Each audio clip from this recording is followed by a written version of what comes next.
of carbon. So after the allotropes of carbon, हम start करेंगे compounds of carbon, in which first compound carbon monoxide. First compound is Carbon monoxide. Carbon monoxide.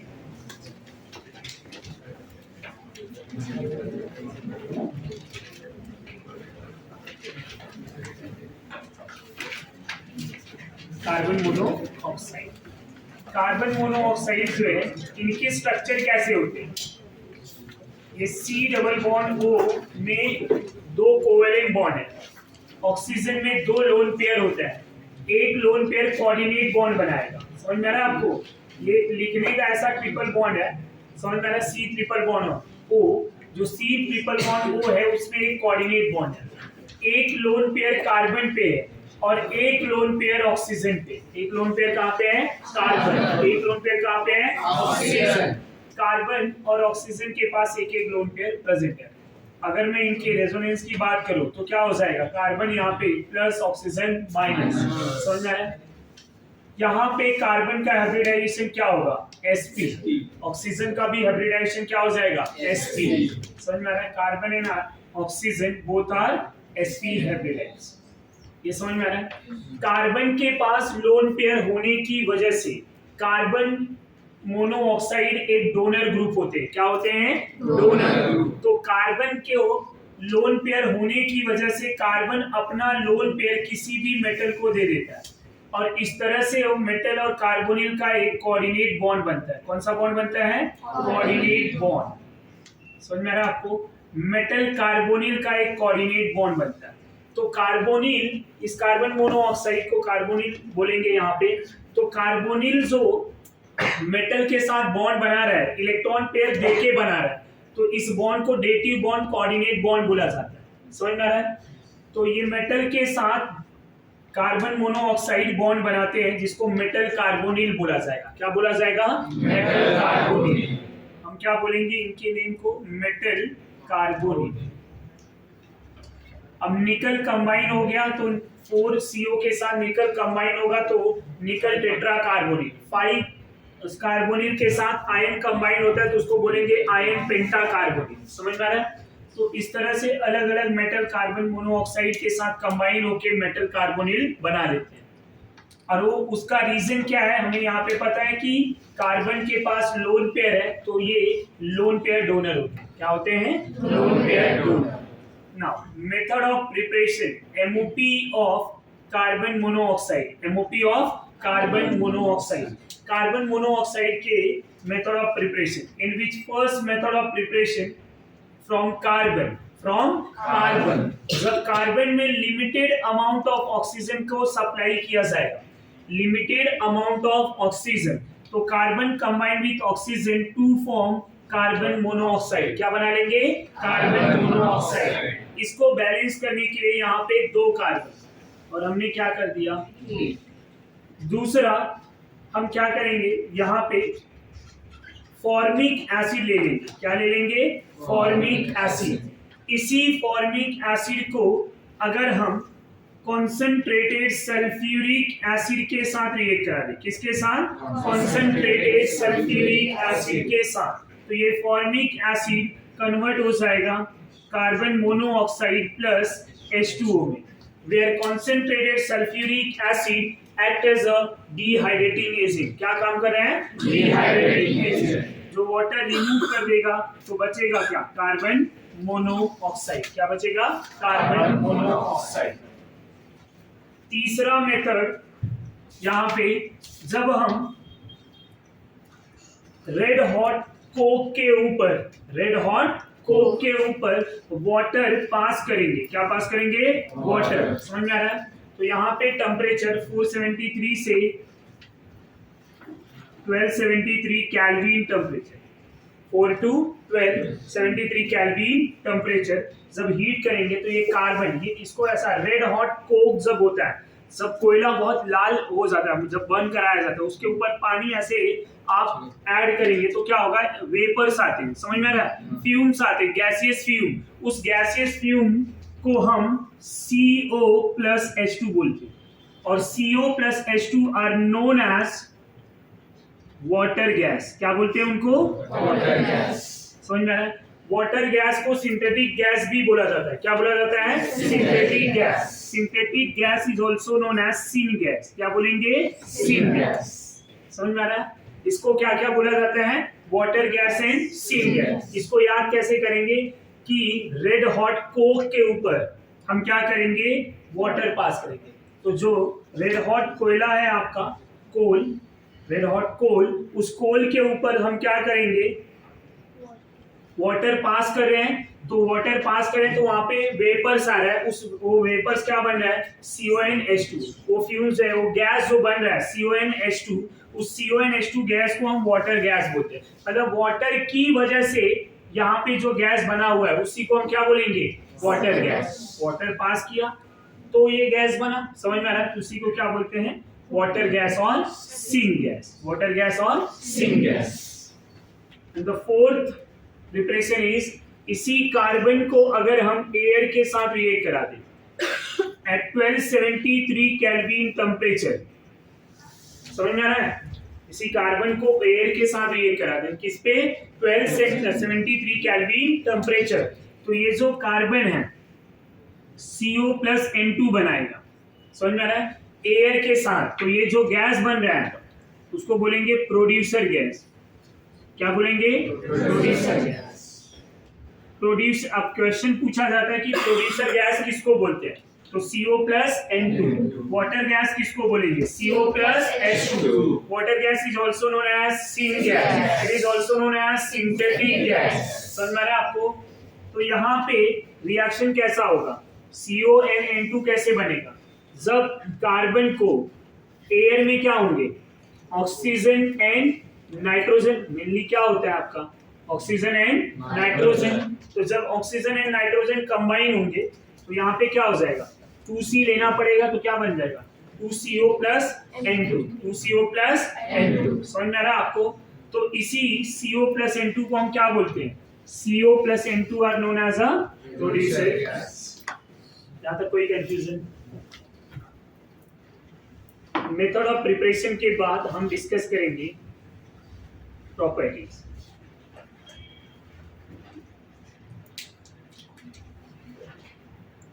अब CO जो है, carbon monoxide, एक gas होता है। कौन सा गैस? कलरलेस। और कैसा होता है? Odourless. Colourless, odourless, neutral gas in nature. ये कौन सा नेचर का होता है? न्यूट्रल।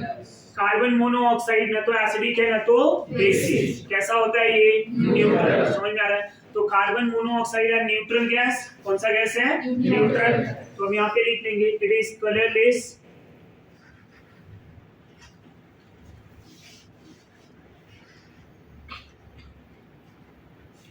odorless, neutral gas. समझ में आ रहा है? Colourless, odorless, neutral gas. यहाँ तक कोई doubt? It is less soluble in water. Water में इसकी सोल्युबिलिटी क्या है? Less soluble in water. तीसरा, it is toxic in nature. Toxic मतलब पॉइजनस। टॉक्सिक मतलब पॉइजनस। तो कार्बन मोनोऑक्साइड क्या होता है? Poisonous in nature.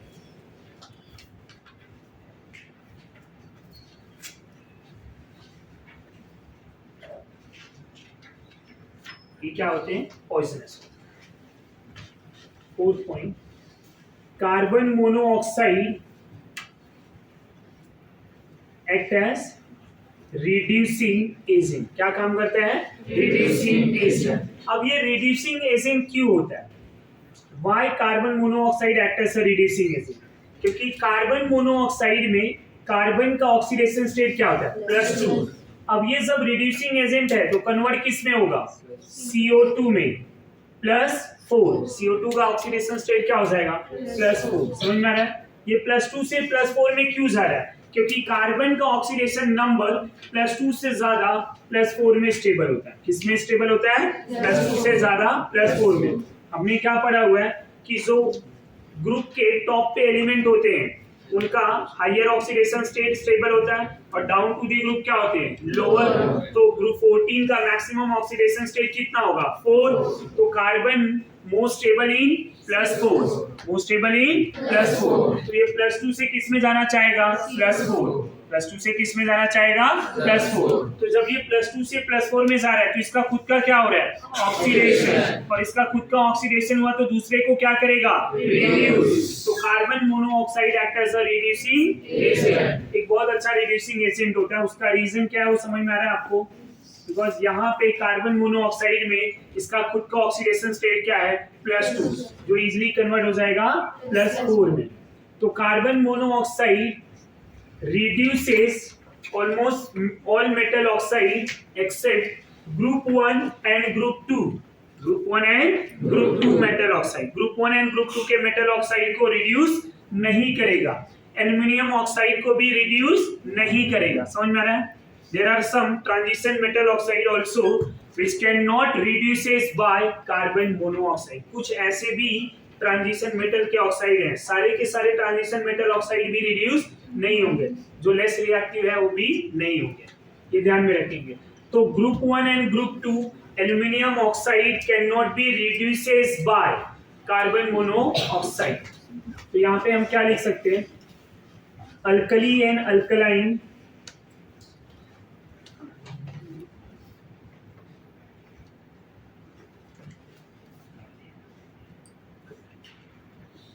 Earth metal oxide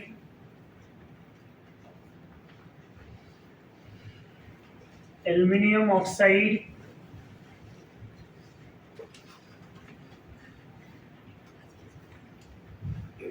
can not reduce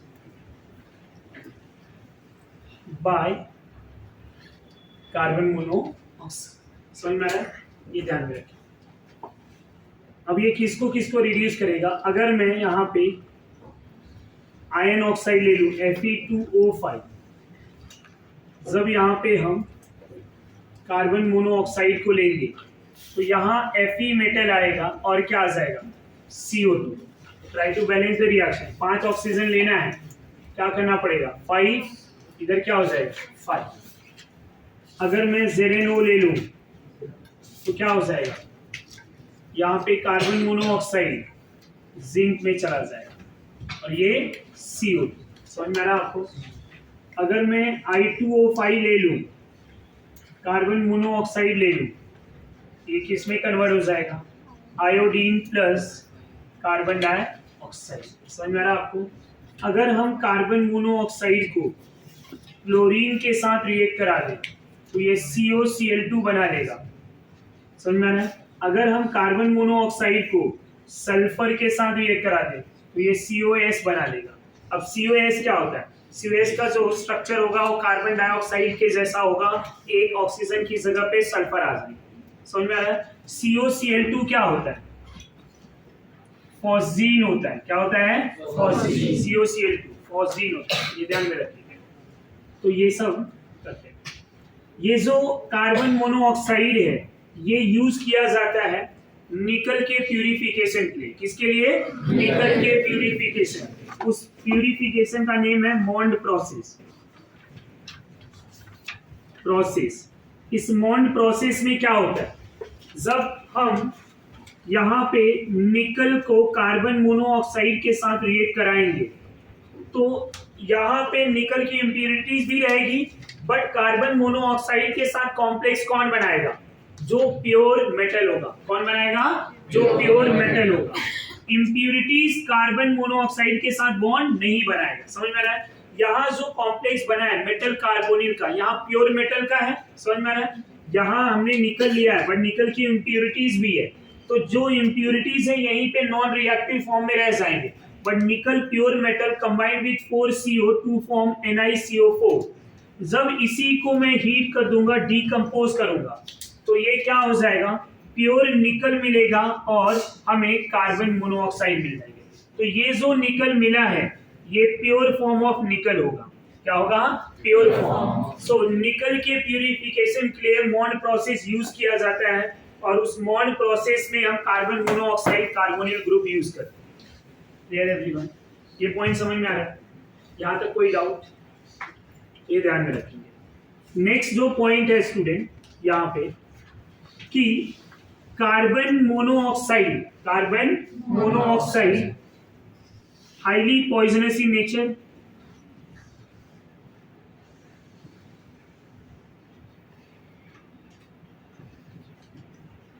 ये करता क्या है, अब ऑक्सीजन O2 और हीमोग्लोबिन का जो कॉम्प्लेक्स है, तो ये ऑक्सीजन और हीमोग्लोबिन ये स्टेबल होता है, बट अगर यही CO एंड HB का जो कॉम्प्लेक्स है ये मोर स्टेबल बनते हैं, more stable, right, 300 times more than O2HB complex. मतलब हीमोग्लोबिन ऑक्सीजन से 300 टाइम ये क्या होता है, ज्यादा स्टेबल होता है। अब जब 300 टाइम ज्यादा स्टेबल है तो अब ये स्टेबल होगा तो क्या होगा, ये कार्बन मोनोऑक्साइड एंड हीमोग्लोबिन का जो कॉम्प्लेक्स बना है स्टेबल होगा तो क्या होगा, ब्लड का सर्कुलेशन रुक जाएगा। समझ में आ रहा है, स्टेबल हो रहा है ना, सर्कुलेशन रुक जाएगा। अब जब सर्कुलेशन रुक जाएगा तो एट द एंड क्या होगा, पेशेंट का डेथ हो जाएगा। समझ में आ रहा है, क्योंकि ब्लड का सर्कुलेशन ही रुक जाए, क्लॉटिंग चालू हो जाता है, ब्लड का यहाँ पे क्लॉटिंग चालू हो जाएगा। पहले के दिनों में क्या होता है कि जब भी वो गोबर गैस का फायर कराते थे, राइट, फायर, तो उस फायर में कार्बन मोनोऑक्साइड भी, ढेर सारी कार्बन मोनोऑक्साइड भी निकलती थी। बट अगर ओपन एनवायरनमेंट में है तो कार्बन मोनोऑक्साइड हमारे लिए उतना ज्यादा डेंजरस नहीं होगा। बट क्या करते थे, कभी कभी कोई ऐसा राख को घर में उसको रख देते थे, समझ में रहा है, वो अंगीठी बनाते हैं कोयले का, वो सब भी कार्बन मोनोऑक्साइड प्रोड्यूस कर रहे हैं। तो ओपन एरिया में है, शॉर्ट टाइम के लिए है, तो उतना ज्यादा डेंजरस नहीं पड़ता, इफेक्ट तो होता है बट वो फर्क नहीं पड़ता। बट अगर किसी क्लोज सिस्टम में, घर बंद है पूरा, राइट, वहां पे वो हमने जला के रख दिया हुआ है, अब वो कार्बन मोनोऑक्साइड गैस प्रोड्यूस कर रहा है, गेटिंग माय पॉइंट, और ऑक्सीजन का सप्लाई उतना नहीं है उस घर में, तो क्या होगा, वो कार्बन मोनोऑक्साइड बॉडी के अंदर जाएगा, जो हीमोग्लोबिन के साथ क्या करेगा, स्टेबल कॉम्प्लेक्स बनाएगा। अब उतना टाइम सफिशिएंट होता है रात के समय 5-6 घंटे कि आपके ब्लड को क्या करेगा, क्लॉटिंग। और ऐसे देखेंगे तो पहले ऐसे होता था कि जो ये सिस्टम में ना एक आध का तो डेथ भी हो जाता था, बोलते थे कि सोए और सोए ही रह गए, उठ ही नहीं पाए। द रीजन इज वो क्या हो गया, वहां पे ब्लड का क्लॉटिंग हो गया। समझ में आ रहा है, तो ये बहुत ज्यादा स्टेबल कॉम्प्लेक्स होता है। हीमोग्लोबिन एंड कार्बन मोनोऑक्साइड का जो कॉम्प्लेक्स है 300 times more stable then haemoglobin oxygen complex. समझ में आ रहा है, तो ये पॉइंट को भी हम ध्यान में रखें। Now, the next compound is CO2. The next compound is CO2, carbon dioxide. तो ये पॉइंट ध्यान में रखेंगे कि carbon monoxide is a poisonous, जो हीमोग्लोबिन के साथ क्या होता है, स्टेबल होता है, कितना, 300 times more than oxygen haemoglobin, जिसकी वजह से अगर बॉडी में CO का क्वांटिटी ज्यादा हो गया तो क्या होगा, ब्लड का क्लॉटिंग होने लगा। बहुत ज्यादा हो गया तो क्या होगा आपको पता है, carbon dioxide CO2, carbon dioxide, carbon dioxide के स्ट्रक्चर कैसे होंगे, O double bond C double bond O, इनके रेजोनेटिंग स्ट्रक्चर की बात कर लें तो क्या हो जाएगा, O double bond C single bond O minus, यहाँ पे माइनस, तो ये कार्बन क्या हो जाएगा, प्लस। नेक्स्ट वाले रेजोनेटिंग स्ट्रक्चर में क्या होगा, ये O single bond C double bond O, ये माइनस और ये कार्बन प्लस। ये तीन रेजोनेटिंग स्ट्रक्चर, इन तीनों में सबसे ज्यादा स्टेबल कौन है, Q न्यूट्रल है, ऑक्टेट भी कंप्लीट है, बाकी दोनों में ऑक्टेट इनकम्प्लीट, तो इसका सबसे ज्यादा स्टेबिलिटी ये दोनों का सेम। समझ में आ रहा है आपको, यहाँ तक कोई डाउट? अब ये जो कार्बन है, इस कार्बन का हाइब्रिडाइजेशन क्या होगा, sp, कार्बन का हाइब्रिडाइजेशन sp, स्ट्रक्चर कैसा है, लीनियर, कैसा है, लीनियर। CO2 का जो स्ट्रक्चर फॉर्म हो रहा है वो लीनियर फॉर्म हो रहा है। मेथड ऑफ प्रिपरेशन की बात की जाए, how will you prepare carbon dioxide, आप कार्बन डाइऑक्साइड गैस कैसे प्रिपेयर करेंगे। So first method of preparation की अगर मैं बात करूं तो जब भी कार्बन को ऑक्सीजन के साथ कांटेक्ट में लाएंगे, एक्सेस ऑफ ऑक्सीजन लेके, तो CO2 बन जाए। समझ में आ रहा है? दूसरा, जब किसी हाइड्रोकार्बन को ऑक्सीजन से कंबशन कराया जाएगा तो ये CO2 प्लस वाटर बना ले। समझ में आ रहा है? ऑक्सीजन को बैलेंस कर सकते हैं हम। तीसरा, जब हम यहां पे इसको CaCO3 प्लस HCl लेके रिएक्ट करा देंगे बाय हीटिंग। ये लैब मेथड है। Third one is a lab method. Lab में आप कार्बन डाइऑक्साइड कैसे प्रिपेयर करेंगे? तो अब मीथेन गैस होता है, लैब में हम गैस को कलेक्ट करना हमारे लिए डिफिकल्ट होगा, तो ये दोनों रिएक्शन हम लैब में नहीं करा सकते। समझ में आ रहा है? पर ये लैब में करा सकते हैं। O2 सप्लाई कर सकते हो लैब में। नॉर्मल लैब की बात करें तो हमारे लिए सप्लाई करना डिफिकल्ट है, तो this one is a laboratory method. ये लेबोरेटरी मेथड है। Getting my point? क्या कैल्शियम कार्बोनेट सॉलिड होता है, HCl एक हम लिक्विड में डिसॉल्व कर देते हैं, होता तो नेचर एज अ नेचर ये गैस होता है, पर ये लिक्विड में डिसॉल्व करके रिएक्शन कराया जाता है, एक्वेस। समझ में आ रहा है? तो इन दोनों को जब कंबाइन कराएंगे तो क्या मिल जाएगा? CaCl2 plus CO2 plus H2O। समझ में आ रहा है? तो यहाँ पे क्या मिल गया आपको? Carbon dioxide. Carbon dioxide. समझ में आ रहा है? बट कॉमर्शियली अगर हमें प्रिपेयर करना है, इंडस्ट्रियल प्रोसेस के लिए यूज करना है, a large amount of carbon dioxide कैसे प्रिपेयर कराया जाए? How will you prepare a large amount of carbon dioxide? तो उसके लिए स्टूडेंट हम क्या करेंगे? लाइमस्टोन, फॉर्मूला वही है, नेम अलग है। लाइमस्टोन मतलब calcium carbonate, CaCO3। The by thermal decomposition of limestone, CaCO3, ये जो है इंडस्ट्रियल प्रोसेस है। समझ में आ रहा है? ये प्रोसेस कौन सा है? इंडस्ट्रियल। तो कैल्शियम कार्बोनेट को जब भी हम हीट करेंगे तो ये क्या बना लेगा? CO2, और क्या मिल जाएगा? मतलब क्या बचा? CO। तो ये जो प्रोसेस है ये large amount of CO2 prepare करने का प्रोसेस है, कि लाइम को हम थर्मोडायनेमिकली जब डिकम्पोज कर देंगे हीट करके तो ये CO2 एंड CaO में कन्वर्ट हो जाता है, CO2 एंड CaO में कन्वर्ट हो जाता है, तो कार्बन डाइऑक्साइड गैस में मिल जाता है। तो this one is a commercial method of preparation, this one is a laboratory method of preparation. ये दोनों भी प्रिपरेशन। CO2 बनाने के तो यहाँ से भी तो CO2 ही बन गए। समझ में आ रहा है? नाउ प्रॉपर्टीज की बात कर लें। Properties of CO2, properties of CO2, ये पॉइंट सिमिलर ही है। It is a colourless, odourless, पर वहां पे क्या आ जाएगा? एसिडिक गैस इस नेचर, एसिडिक गैस। ये न्यूट्रल गैस था और ये क्या है? एसिडिक। तो CO2 are colourless, odourless, acidic gas. समझ में आ रहा? It is less soluble in water.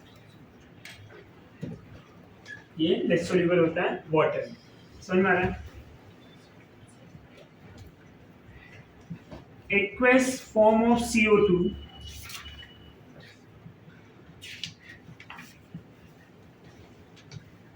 aqueous form of CO2 weak dibasic acid, weak dibasic acid मतलब क्या है? कि अगर CO2 में वाटर आया तो ये क्या बनेगा? H2CO3 ना, to form H2CO3, and this H2CO3 is a dibasic acid. What is the meaning of dibasic? Which produces two proton, but ये दो प्रोटॉन एक ही बार में नहीं प्रोड्यूस करता, one by one in two step two proton are produces. How? सबसे पहले जब हम H2CO3 को लेंगे स्टूडेंट, यहाँ पे वाटर डिसॉल्व करेंगे तो ये HCO3 minus plus H3O plus मिलेगा। इसी HCO3 माइनस को फिर से वाटर में डिसॉल्व करेंगे तो carbonate CO3 2 minus NH3O plus मिलेगा। समझ में आ रहा है? यहाँ तक कोई डाउट? ना। H2CO3 and HCO3 minus are used for buffer solution which maintain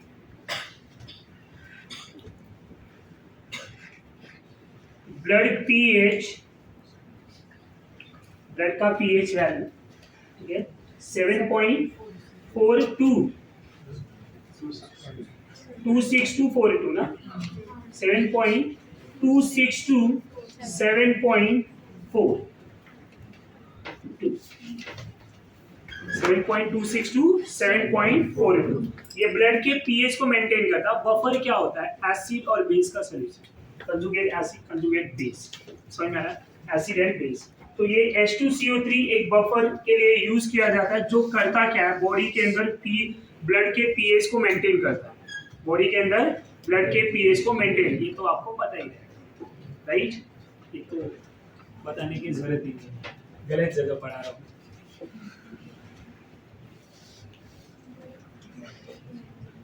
ये समझा ये पॉइंट? यहाँ तक कोई डाउट, कोई कंफ्यूजन है तो बोलो। और कार्बन डाइऑक्साइड का कहाँ पे हम रिएक्शंस कराते हैं? फोटोसिंथेसिस रिएक्शन में। रिएक्शन बताने की जरूरत है?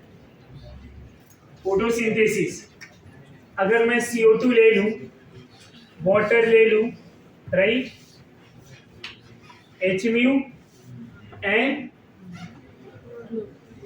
क्लोरोफिल के प्रेजेंस, क्लोरोफिल के प्रेजेंस में ये क्या हो जाएगा? ये सबसे पहले ग्लूकोज बना लेगा C6H12O6 और ऑक्सीजन प्लस, समझ में आ रहा है? Try to balance the reaction. 6 चाहिए, 6, समझ में आ रहा है? अब इधर भी और इधर भी है तो इसको क्या ले लें? 12 मोल। तो इधर क्या हो जाएगा? टोटल 24, इधर 12, तो क्या हो जाएगा? 6, और इधर ऑक्सीजन कितना आया? 6। रिएक्शन अच्छा हो गया, राइट? 6O2। तो ये जो ऑक्सीजन, ये CO2 है, वो CO2 क्या करता है? प्लांट CO2 को लेके और वाटर के साथ कंबाइन होके फोटोसिंथेसिस रिएक्शन करता है, जिसका हमें एप्लीकेशन क्या होता है? O2 मिलता है, और O2 हम ब्रीदिंग के लिए यूज करते हैं। समझ में आ रहा है? एनवायरनमेंट में CO2 की क्वांटिटी बढ़ने की वजह से जो है ग्रीन हाउस इफेक्ट होता है। समझ में आ रहा है? एनवायरनमेंट में CO2 का इफेक्ट, कंसंट्रेशन बढ़ने की वजह से वहां पे क्या हो रहा है? Green house effect. तो ये सब CO2 का पॉइंट है, राइट? ये सब जितने भी हैं हम CO2 के properties, chemical properties, method of preparation, और ये, राइट? उनके यूजेस ऐसा कुछ। हाँ, यहाँ पे एक ड्राई आइस भी आएगा। अभी यूजेस में बात करूं मैं, तो CO2 का यूज कहाँ पे किया जाता है? CO2 गैस का यूज कहाँ पे करते हैं? CO2 एक ड्राई आइस भी होता है और एक CO2 क्या होता है? गैस होता है। हम जो यहाँ पे बात किए हैं वो सब CO2 गैस की बात हो रही है। CO2 गैस को हम कहाँ पे यूज करते हैं? सॉफ्ट ड्रिंक में, राइट? सॉफ्ट ड्रिंक में यूज करते हैं, one of the very important uses. तो CO2 का यूजेस वहां पे है। दूसरा आता है ड्राई आइस। अब ड्राई आइस क्या होता है? सॉलिड CO2 को हम क्या बोलते हैं? Dry ice. The solid form of the CO2 are known as a dry ice. अब सॉलिड CO2 का यूज कहाँ पे किया जाता है? रेफ्रिजरेटर में आइसक्रीम बनाने के लिए, राइट? हम उसको वहां पे यूज करते हैं। तो सॉलिड CO2 का यूज जो है रेफ्रिजरेटर में, और इनके भी स्ट्रक्चर वैसे ही होते हैं, सॉलिड CO2 का भी। तो dry ice are use in a refrigerator. समझ में आ रहा है? वहाँ पे टेम्परेचर को जो है मेंटेन करने के लिए उसको हम यूज करते हैं, ड्राई आइस। वहाँ पे रेफ्रिजरेटर का जो रहता है, तो हम ड्राई आइस को, सॉलिड CO2 जो है रेफ्रिजरेटर में यूज किया जाता है। ये उसके एप्लीकेशन है जो हम याद रखेंगे। तो ये CO2 gaseous and solid CO2 के दोनों के डिफरेंट यूजेस हैं जो हम ध्यान में रखेंगे, राइट? इतना नोट डाउन करें। The next one is compound of silica. Compound of silicon, तो उसमें SiO2 आएगा. कंपाउंड ऑफ सिलिकॉन, सिलिकॉन के कंपाउंड, राइट. हमने जो है कार्बन के कंपाउंड डिस्कस कर लिए, कार्बन मोनोऑक्साइड, कार्बन डाइऑक्साइड. अब सिलिकॉन के कंपाउंड में SiO2, इसी को सिलिका बोला जाता है. समझ में आ रहा है? SiO2 are known as silica. समझ में आ रहा है? इसको सिलिकॉन भी बोला जाता है. क्या बोला जाता है? सिलिकॉन. 95% और प्लस पे सिलिका और सिलिकॉन्स पाया जाता है. समझ में आ रहा है? Silica and silicon, silicones and silicates, silicones and silicates. 95% और प्लस पे क्या पाया जाता है? Silicon and silicates. समझ में आ रहा है? सिलिकॉन क्या होता है? SiO2. क्या होता है? SiO2. ये SiO2 जो है बहुत हार्ड होते हैं. क्या होते हैं? बहुत हार्ड होते हैं, हार्ड सब्सटेंस हैं. ये 3D नेटवर्क स्ट्रक्चर बनाते हैं. क्या बनाते हैं? 3D network structure. जो भी covalent compound 3D network structure बनाएंगे, जो भी covalent compound 3D network structure बनाएंगे, वो डायमंड के जैसा हार्ड होंगे. क्या होंगे? डायमंड के जैसा हार्ड. तो अभी डायमंड में भी क्या था? इफ यू रिमेम्बर डायमंड, तो डायमंड क्या था? आपका 3D नेटवर्क स्ट्रक्चर थे. समझ में आ रहा है? एक कार्बन 4 डिफरेंट कार्बन से अटैच थे. यहाँ पे भी SiO2 में एक सिलिकॉन 4 डिफरेंट ऑक्सीजन से टेट्राहेड्रली जो है अटैच होगा 3D नेटवर्क फॉर्म में. समझ में आ रहा है? एक ऑक्सीजन वहां पे, एक सिलिकॉन जो है वहां पे 4 ऑक्सीजन से अटैच होंगे, और ये इनकी geometry tetrahedral 3D network form में होगा. क्या होगा? 3D network form. तो जिसकी वजह से ये बहुत हार्ड सब्सटेंस होते हैं. अब इनकी अगर मैं स्ट्रक्चर की बात करूं, इनके ये जो पॉइंट मैंने बोले हुए ये सारे आपके एनसीईआरटी में दिए हुए, आप उस पॉइंट को लिखेंगे. सबसे पहले कि अर्थ क्रस्ट पे 95% जो है सिलिकॉन एंड सिलिकेट्स पाए जाते हैं. 95% सिलिकॉन एंड सिलिकेट पाए जाते हैं. सिलिकॉन SiO2 सिलिका ही बोला जाता है. दूसरा, ये जो SiO2 है, SiO2 ये हार्ड होता है क्योंकि इनके स्ट्रक्चर 3D नेटवर्क फॉर्म में होते हैं. कौन से फॉर्म में होंगे? 3D नेटवर्क फॉर्म में. Each silicon attach with 4 different oxygen. Her silicon 4 different oxygen से अटैच होगा. समझ में आ रहा है आपको? अगर मैं इनके स्ट्रक्चर की बात करूं, तो नॉर्मल स्ट्रक्चर की बात करें तो ये ऐसा सिलिकॉन, ये ऑक्सीजन, ऑक्सीजन इस तरह से हो जाएगा. समझ में आ रहा है? ये 4 ऑक्सीजन इस तरह से अटैच होंगे सिलिकॉन की से. अब यहाँ होगा क्या? फिर ये पॉलीमेरिक फॉर्म में होते हैं. ऐसे बाकी अनदर सिलिकॉन आ जाएगा, ये ऐसे अटैच हो जाएगा. अब इनके पॉलीमेरिक फॉर्म की अगर मैं बात करूं, SiO2 सिलिकॉन पॉलीमर फॉर्म में होते हैं, तो होगा क्या? Si सिलिकॉन ये इस तरह से अटैच हो जाएगा. फिर से यहाँ सिलिकॉन आ जाएगा, राइट. फिर से यहाँ पे ऑक्सीजन और ये सिलिकॉन ऑक्सीजन. समझ में आ रहा है? इस तरह से बॉन्ड होगा. अब ये ऑक्सीजन है तो यहाँ पे सिलिकॉन, इधर भी सिलिकॉन आएगा और यहाँ पे भी सिलिकॉन. इन दोनों सिलिकॉन के बीच में क्या आ जाएगा? ऑक्सीजन. इन दोनों सिलिकॉन के बीच में क्या आ जाएगा? ऑक्सीजन. इधर भी. समझ में आ रहा है आपको?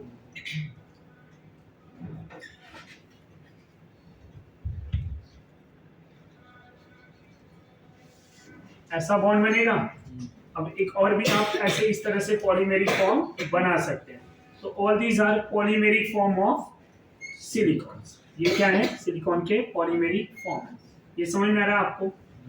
यहाँ पे जितने भी हैं सब के सब 8 मेंबरिंग है. कौन से मेंबरिंग है? 8 मेंबर. 1 2 3 4 5 6 7 8. समझ में आ रहा है?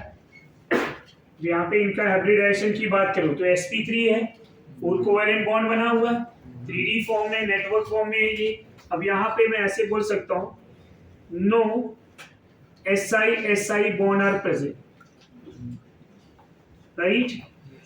No OO bond are present. कोई ऑक्सीजन बॉन्ड है? नहीं. कोई सिलिकॉन बॉन्ड है? नहीं.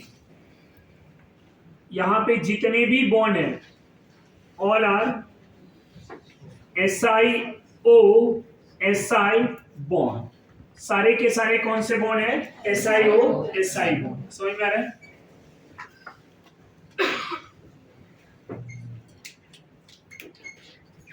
ये जो SiO2 है, right, SiO2 hard in nature. Hard क्यों है? क्योंकि 3D नेटवर्क स्ट्रक्चर में। समझ में आ रहा है? तो SiO2 hard in nature, right. और इसका एक रीजन है कि SiO bond enthalpy very high, जिसकी वजह से SiO2 almost inert in nature, almost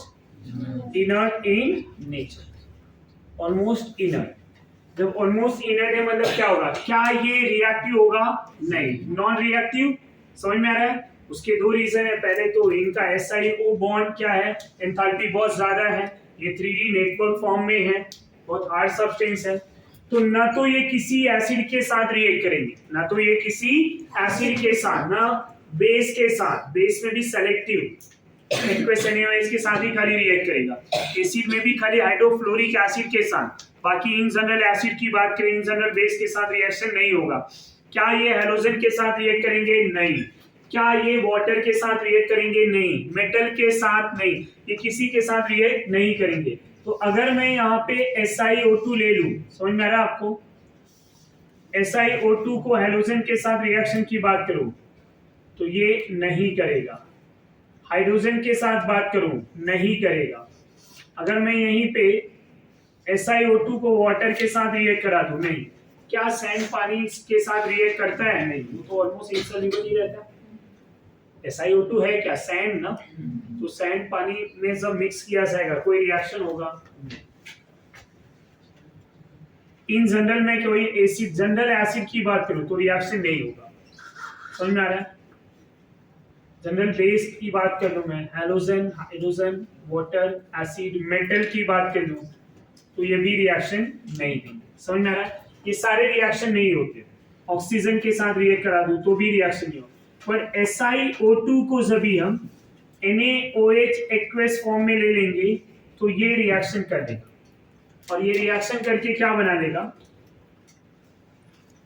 ये रिएक्शन करके सोडियम सिलिकेट बना देगा, Na2SiO3 प्लस H2O। इसको क्या बोलेंगे?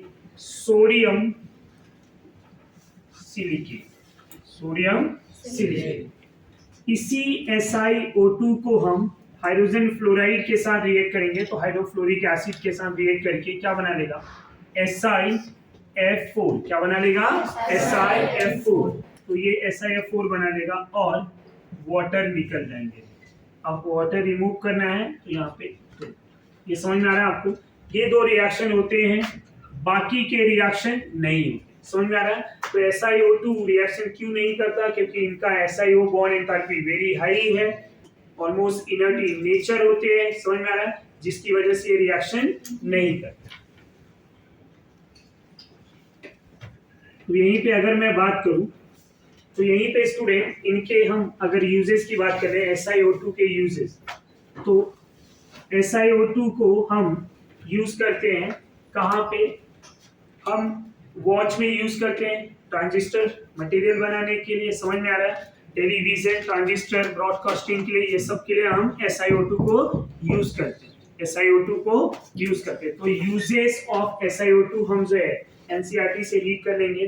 पहला पॉइंट जैसा कि मैंने बोला कि वॉच मटेरियल बनाने के लिए, ट्रांजिस्टर, समझ में आ रहा है, रेडियो, टेलीफोन, ये सब के ब्रॉडकास्टिंग के लिए हम SiO2 को यूज करें। यूजेस वाला पॉइंट पूरा हम NCERT से रीड करेंगे। एक्यूरेट वही पॉइंट है। Clock, modern radio and television, broadcasting and mobile radio communication.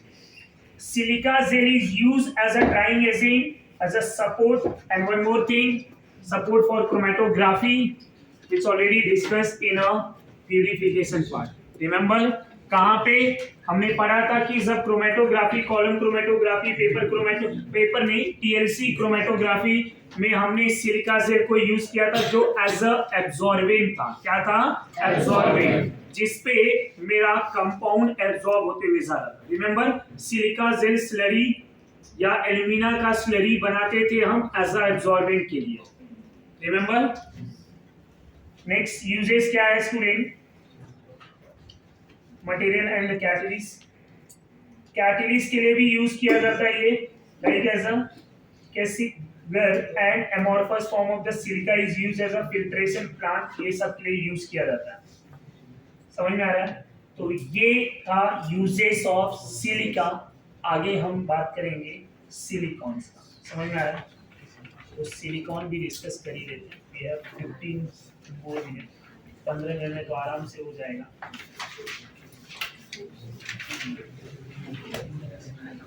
Silicon is organo silicon polymer है, ये भी डिस्कस कर लेते हैं।